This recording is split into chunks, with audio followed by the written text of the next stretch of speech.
Greetings, Buddhologists.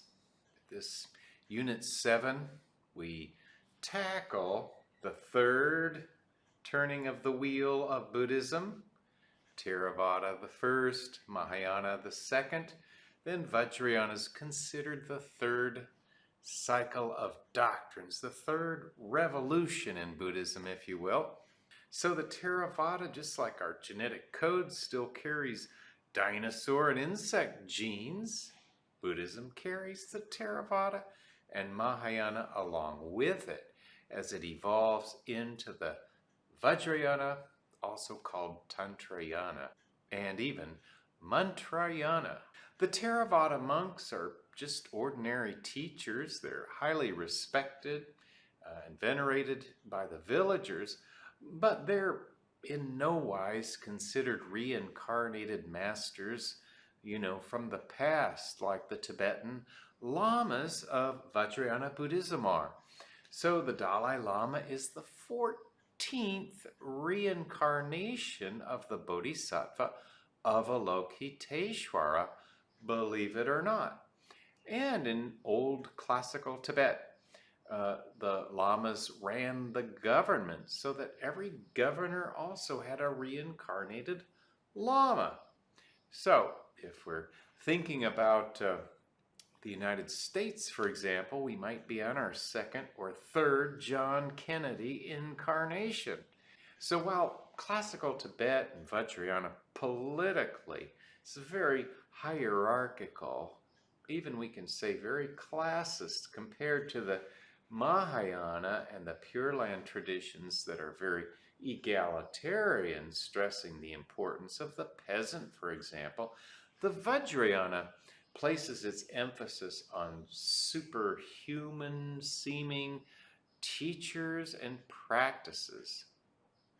Some of these, like raising one's body temperature or a conscious death. I knew a Tibetan Lama who decided that even though very healthy and in his early 70s, he decided it was time for the next existence. And so with his students, they picked a night and they meditated, and when it was finished, he was dead. So while the Mahayana in the martial arts traditions of Shaolin and the famous ninja, we see physical activities that are hard to believe, in the Vajrayana, it is more about finding magical powers within and becoming the Buddha, as almost all of you got in your essays. So I think I shared the story, the Theravadan guest speaker to a class I had. He thought Mahayana was a bit general and too liberal.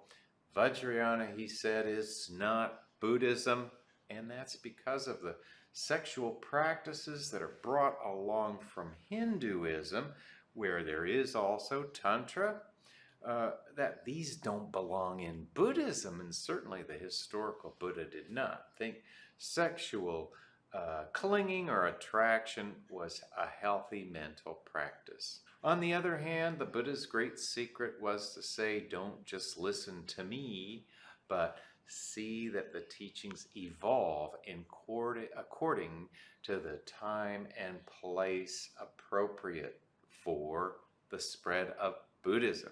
So in no wise did the Buddha himself ever see the Dharma Vinaya, the middle way that we call Buddhism. He never saw it as a dogmatic path at all. And even his rules, as he said, were meant to be changed with the times. Certainly for me, memorizing the qualities and characteristics of the 5 cosmic dhyani Buddhas, the meditated Buddhas, and the infinite mantras and mandalas and hand gestures or mudra, the tantric practitioners I have known spend an awful lot of time on that. It reminds me just a bit of Dungeons and Dragons, with the roles to play and all the details.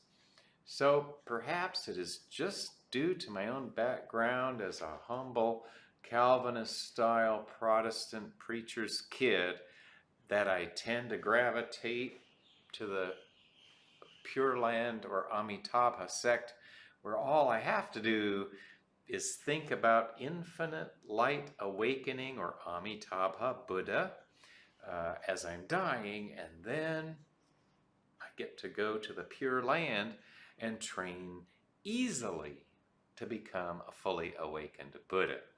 So the easy way we'll find in Mahayana, but also Theravada, the common Thai people, or Theravadins in all the Theravadan South and Southeast Asian countries, don't have to do a lot.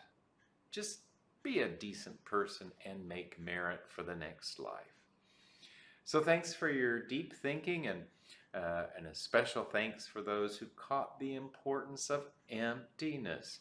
Because though some will want to say, as some Western scholars have, that Tantric Buddhism is just the pollution or repollution of Buddhism by Hinduism, the emptiness and no self factor, to my mind, make it a fully kosher type of Buddhism.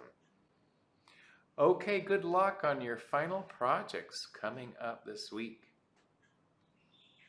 Okay, thanks for listening to me prattle on a bit, and good luck yourselves in your own attempts as we all are seeking to ever greater levels of awakening, whether Buddhist or scientific or just as we progress through life.